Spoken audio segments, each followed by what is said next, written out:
প্রথম সারিতে যারা ঈমান এনেছে তিনাদের উপরে আরো বেশি বেশি করে জুলুম হতো। তিনাদের মধ্যে দিয়ে হযরতে সিদ্দিক আকবর ছিলেন একেবারে প্রথম সারির সাহাবী। তিনি যখন নবীকে নবী বলে আল্লাহ আল্লাহ বলে ঈমানের নূরে কালেমাটা পড়ে নিল, আল্লাহ নবীর সাথে কাবার জমিনে যখন দাঁড়ালো, ওই আবু জেহেল উতবা সাইবা আবু লাহাব বাহিনীরা এসে বড় বড় পাথর নিয়ে আবু বকরের দিকে ছুঁড়ে ছুঁড়ে মারতে লেগেছিল। আবু বকরের শরীরেতে ওই পাথরের আঘাত লেগে লেগে লেগে শরীর থেকে রক্ত ঝরে ঝরে পড়তে লেগেছে। এত রক্ত পড়তে লেগেছে আবু বকর সিদ্দিক কাবার জমিন অজ্ঞান চৈতন্য হয়ে গিয়েছিল।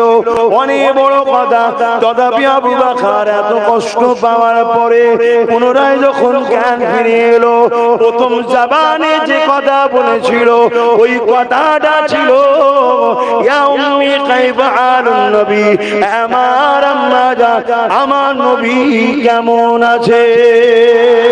আমি আব্বাস সিদ্দিকী মানি, আমার যা কিছু আমি পেয়েছি মুহাম্মদ রাসূলের ঝুলি থেকে, মুহাম্মদ রাসূলের সাদকাতে কিছুদিনের জন্য আমাকে ব্যবহার করতে দেয়া হয়েছে।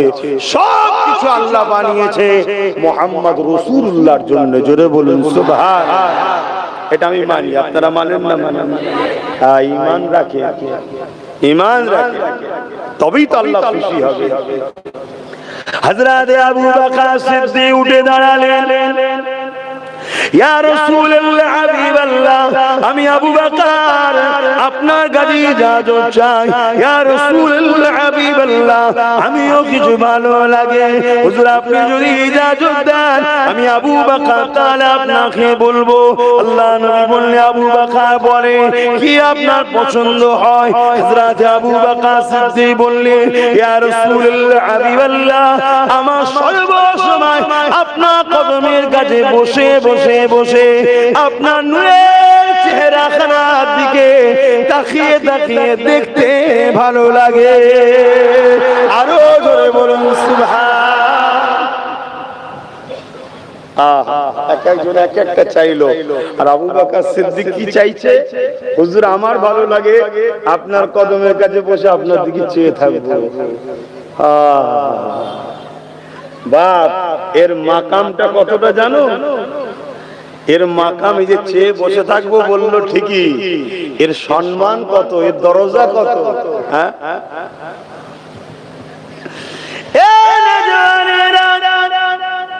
হযরত আবু বকর সিদ্দিক আরো বলতে লেগেছে, ইয়া রাসূলুল্লাহ হাবিবাল্লাহ, আমার আরো ভালো লাগে আমি আবু বকর মেহনত করে কষ্ট করে করে হালাল ইনকাম করে নিয়ে আসবো, আপনার কদমে দিয়ে দেবো, আপনি যেমন করে খুশি নিজে হাতে খরচ করবে। আবু বকরের দিকে ইজাজত লাগবে না, আবু বকরও জিজ্ঞাসা করবে না, ইয়া রাসূলুল্লাহ এটা আমাকে দিতে ভালো লাগে। 3 নম্বর ভালো লাগে, ইয়া রাসূলুল্লাহ হাবিবাল্লাহ, সর্বসময় আপনার সঙ্গে আমি আবু বকর গোলামি করার জন্য আপনার কাছে হাজির থাকবো। আল্লাহ নবী বড় খুশি হয়ে গেলে আসমানে দিয়ে হাতটা তুলে দিলে, আল্লাহ আমার আবু বকরের দোয়া আপনি কবুল করে, আমি আবু বকরের মনের আশা কবুল করে। আমার রাসূলুল্লাহ দোয়া মিস হলো না, আল্লাহ পাক কিভাবে কবুল করছে দেখো। এই যুবকেরা আমার নবী পাক ইজাজত দিয়ে দিলে, এ আবু বকর আমি হিজরত যখন করব আমার হিজরতের সাথী তুমি হবে, অন্য কাউকে বলেনি, আবু বকরকে বলেছে।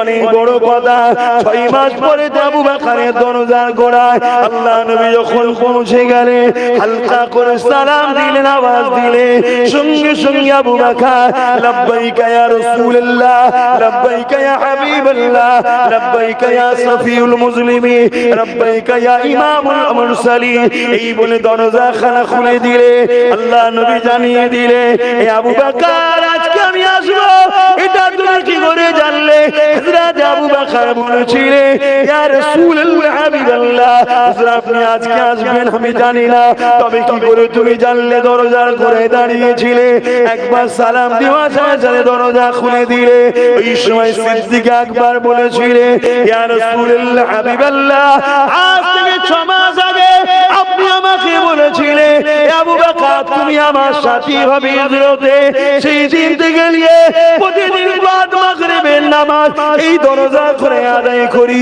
ঈশার নামাজ আদায় করি ফজরের নামাজ পড়ে যে ঘুমাতে যায় ইয়া রাসূলুল্লাহ না জানি কোন দিন আপনি এসে ডাকবেন আর আমি আবু বকর ঘুমিয়ে পড়ব একবার ছাড়া দুবার ডাকতে হবে কিয়ামতের দিন আল্লাহ যদি বলে এ আবু বকর তোমার ঘুমটা আগে হয়ে গেল আমার হাবিবকে দুবার ডাকতে হলো আমি আবু বকর জবাবটা দিতে পারবো না ইয়া রাসূলুল্লাহ হাবিবাল্লাহ সেই দিন থেকে নিয়ে আমি আবু বকর আপনার জন্য প্রতিদিন বাদ মাগরিব থেকে নিয়ে ফজর পর্যন্ত এই দরজা করে ঠেক দিয়ে কাতার কাটলে নিয়ে রেডি হয়ে আপনার অপেক্ষায় হাজির আছি আরো জোরে বলুন সুবহান এবারে চলুন ওই যে বলেছিল ইয়া রাসূলুল্লাহ আপনার কদমের গোড়ায় বসে আপনার নূরের নজরে দুকে দিয়ে তাকিয়ে থাকবো এটা আমি আবু বকরের বড় পছন্দ হয় এই জন্য হযরত আবু বকর সিদ্দিক যখন নবী পাকের সঙ্গে যেতে লেগেছে গুহার মধ্যে ঢুকলো অনেক বড় কথা প্রতিটা ছিদ্র মাথার পাগড়ি দিয়ে শুরু করে জামা কাপড় দিয়ে শুরু করে ছিদ্রগুলোকে বন্ধ করতে লেগেছে একটা ছিদ্র বাকি রয়ে গিয়েছিল অনেক বড় কথা সবই আপনারা জানেন আল্লাহ নবী আবু বকরের জানুতে মাথা দিয়ে আর নবী আমার চোখটা বন্ধ করে রেখেছে আমার আবু বকর আল্লাহ নবীর চেহারার দিকে একদম কাছ থেকে এক নজরে চোখের পাতাও ফেলে না দেখতে লেগেছে নবী বলেছিল আল্লাহ আবু বকর আমাকে দেখতে বড় পছন্দ করে এই দেখার সুযোগ আল্লাহ এমন করে দিল এখানে তৃতীয় কেউ নেই আবু বকর এক নজরে নবী পাককেই দেখতে লেগেছে আমাদের মধ্যে আছে বলুন আমরা তো হোসাইনি হুজুরের কোন গুণ মুখে আছে আর আমরা অথচ এজিদকে সাপোর্ট করে বেড়াই হোসাইনিদের বিরোধী করি এগুলো শিক্ষার জন্য বলছি পরিবর্তন হন নাই দুনিয়াতেও যেমন ধ্বংস হচ্ছে কবরে কিন্তু আরো বিপদে পড়ে যাবে কেন কবরে ধরা পড়ে যেতে হবে আসেন আমার নবী পাককে ভালোবাসি প্যার করি রাসূল আমাদের জন্য মডেল নবী যা করেছে আমাদেরকে তাই করতে হবে নবী যেটা ছাড়তে বলেছে ছাড়তে হবে দুনিয়ার কাউকে ফলো করলে হবে না আল্লাহ নবী আমাদের জন্য মডেল লাকাদ কানা লাকুম ফি রাসূলিল্লাহি উসওয়াতুন হাসানা এ দুনিয়ার মানুষেরা আমার আল্লাহ জানিয়ে দিলে এ দুনিয়ার মানুষেরা এই জমিন আমার এই আসমান আমার এই পাহাড় পর্বত আমি বানিয়েছি গাছপালা আমি বানিয়েছি শাকসবজি আমি তোমাদের জন্য খাদ্য দিয়েছি তোমাদের জন্য সূর্য ওঠে তোমাদের জন্য চাঁদ ওঠে এই কায়নাতটা আমি আল্লাহ আমার বানানো এই জমিনের উপরে তোমরা মাতা কুমুর রাসূল ফাগহুহু ওয়া মা নাহাকুম আনহু ফান্তাহু আমার নবীর হ্যাঁ হ্যাঁ বলো আমার নবীর নাই না বলো আমার নবীকে তোমরা মডেল বানাও কেন আমি আল্লাহ জানিয়ে দিলাম ইন্নাকা লাআলা খুলুকিন আযীম আমার নবীর মতো চরিত্রওয়ালা দ্বিতীয় কাউকে আমি আল্লাহ পাক বানাইনি এই তোমাদেরকে বলে দিয়ে যায় আমার রাসূলুল্লাহকে ফলো করো তোমরা আমার দাসত্ব করবে নামাজ পড়বে রোজা রাখবে দাড়ি রাখবে হজ করবে তোমরা আমার দাসত্ব করবে তোমরা আমার নবীকে ফলো করো আমার নবী যেভাবে আমার দাসত্ব করেছে ওইভাবে দাসত্ব করো মন গড়া করলে আমি নেব না আমার নবী যেভাবে করেছে ওইভাবে করো বাড়ালো হবে না কমালো হবে না কেন আমার নবী হলো সবচেয়ে উত্তম মডেল এ দুনিয়ার মানুষেরা তোমরা ব্যবসা করবে আমার নবীকে ফলো করো তোমরা সংসার করবে আমার নবী নবীকে ফলো করো, তোমরা কারবার করবে আমার নবীকে ফলো করো, কারণ আমার নবী তোমাদের জন্য মডেল। আর ইসলাম হলো একটা কমপ্লিট জীবন ব্যবস্থা না, এখানে ধর্মনীতি আমার নবীকে দেখো, অর্থনীতি আমার নবীকে দেখো, এডুকেশন নীতি আমার নবীকে দেখো, রাষ্ট্রনীতি আমার নবীকে দেখো, রাজনীতি আমার নবীকে দেখো। হ্যাঁ শুনে রেখে দেন, কেউ যদি আমার নবীর নীতি ছেড়ে দিয়ে অন্য কোন জালিমের নীতি দিয়ে রাজনীতি করে ও বেঈমান হয়ে যাবে। তুমি বলতে পারো আমি সেকুলার দেশে আছি, আরে রাখো তোমার ভাষা তোমার কাছে। পৃথিবীর যেখানেই থাকো না কেন মুহাম্মদ রাসূলের সিস্টেম চলবে না এমন কোন জায়গা হতে পারে না, কারণ আমার নবী দুনিয়ার সমস্ত মানুষের জন্য মডেল। ভারতীয়দের জন্য মডেল, পাকিস্তানিদের জন্য মডেল, আমেরিকানদের জন্য মডেল, জাপানিয়ানদের জন্য মডেল, চাইনাদের জন্য মডেল, আরবিয়ানদের জন্য মডেল। এই জমিনে তুমি যেখানেই থাকো মুহাম্মদ রাসূলকে ফলো করতে হবে, মুহাম্মদ রাসূলের বিকল্প কিছু নাই। আর আমার নবীকে যদি ফলো করে তোমার জীবন চলা, তোমার উঠা বসা চলে, তোমার কাজ কাম চলে, কথাবার্তা চলে, তাহলে দুনিয়াতেও তুমি শান্তি পাবে, আখিরাতে কোনো চিন্তা না। সাহাবাদের কাতারে আল্লাহ পাকের জান্নাতি হয়ে যাবে। আমরা যা কিছু করব উদ্দেশ্য যেন মুহাম্মদ রাসূল থাকে। কারোর সঙ্গে বন্ধুত্ব করলেও যেন উদ্দেশ্য রাসূল থাকে, কারোর সঙ্গে দুশমনি করলে যেন উদ্দেশ্য রাসূল থাকে, কারোর সঙ্গে যদি আত্মীয়তা করি উদ্দেশ্য যেন রাসূল থাকে, কারোর সঙ্গে দুশমনি করি উদ্দেশ্য যেন রাসূল থাকে, কাউকে যদি সাপোর্টও করি উদ্দেশ্য যেন রাসূল থাকে, কারো যদি বিরোধী করি উদ্দেশ্য যেন রাসূল থাকে। আমি একটা মসজিদ বানালাম, মাদ্রাসা বানালাম, আমি তো কবরে চলে গেলাম, কিন্তু ওই মসজিদ মাদ্রাসা থাকার জন্য আমি সওয়াব পাবো না, পাবো না। কিন্তু আমি একটা জালিম হুকুমত তৈরি করে গেলাম, আমি তো মরে গেলাম। ওই জালিম যতদিন থাকবে লোকের উপর জুলুম করবে, আমার সহযোগিতা পেয়েছে, আমি তার অভিশাপ বদদুয়া পাবো না, পাবো না? জোরে বলে। আমি যদি একটা খারাপ ছেলে দুনিয়ায় রেখে যাই, ওই ছেলে চুরি করবে, ডাকাতি করবে, খুন করবে, মারপিট করবে, লুটবে, তিনকে কাঁদাবে, বিধবাকে কাঁদাবে, আমি কবরে অভিশাপ পাবো না, পাবো না? একটু হ্যাঁ কি না বলবেন, আমি বুঝতে পারছি না। এই ওয়াজ শুনেছেন না শুনেন না? কিয়ামতের দিন আল্লাহ ধরবে না, ধরবে না? কবরে আল্লাহ দেখাবে না, দেখাবে না? এই দেখ তোর নাতি পুতারা কি করছে দেখ।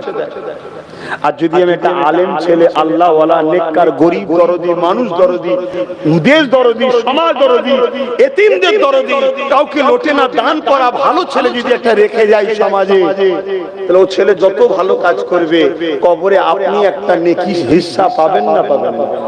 কেন? এটাকে রেখে গেছে কি? আমি কি বুঝাচ্ছি বুঝছেন?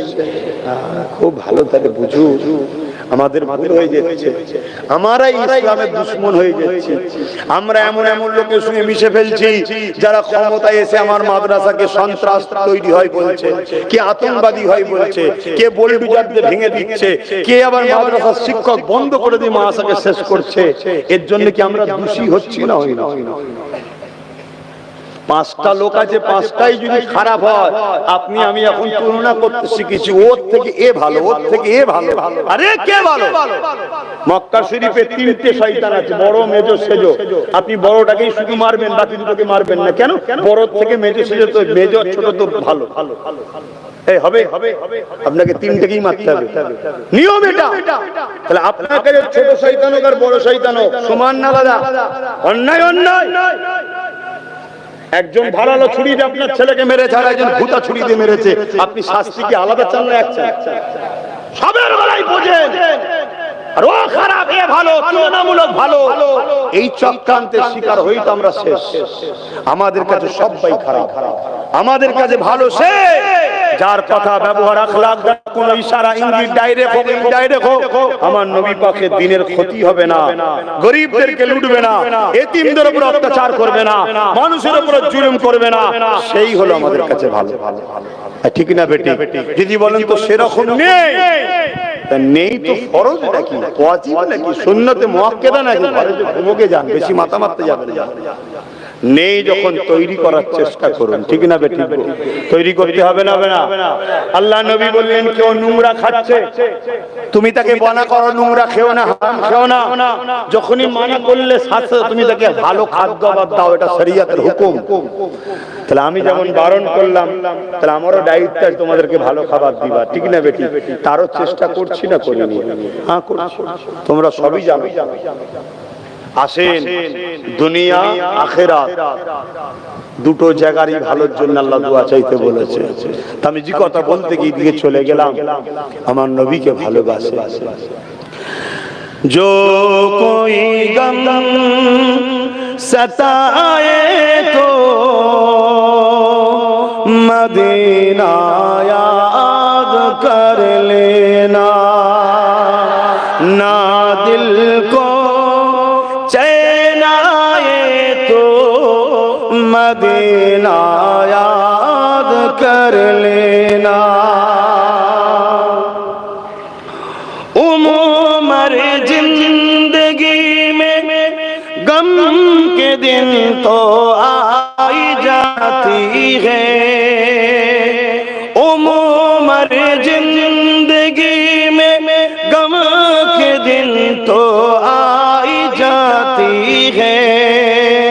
कभी लम्हा आए तो मदीना याद कर लेना, जो कोई गम सताए तो मदीना याद कर लेना। सुना है मुश्किलों में कोई साथ नहीं चलते,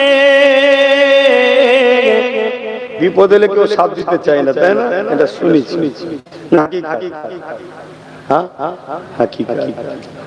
আমারও অনেক ভাইরা আছে যাদের উপরে অনেক জুলুম হয়, মিথ্যা মিথ্যা জেল খাটতে হয়, মার খেতে হয়, অত্যাচারের শিকার হতে হয়, জানেন তো নাকি? আমার অনেক ভালোবাসার ভাইরা আছে, কিন্তু একটা জিনিস দেখে অবাক হয়ে যায়, এত কিছু কষ্ট হওয়ার পরও ভাইগুলো কিন্তু আমায় এখনো ছেড়ে দেয়নি, আজও ধরে আছে। বলুন আলহামদুলিল্লাহ।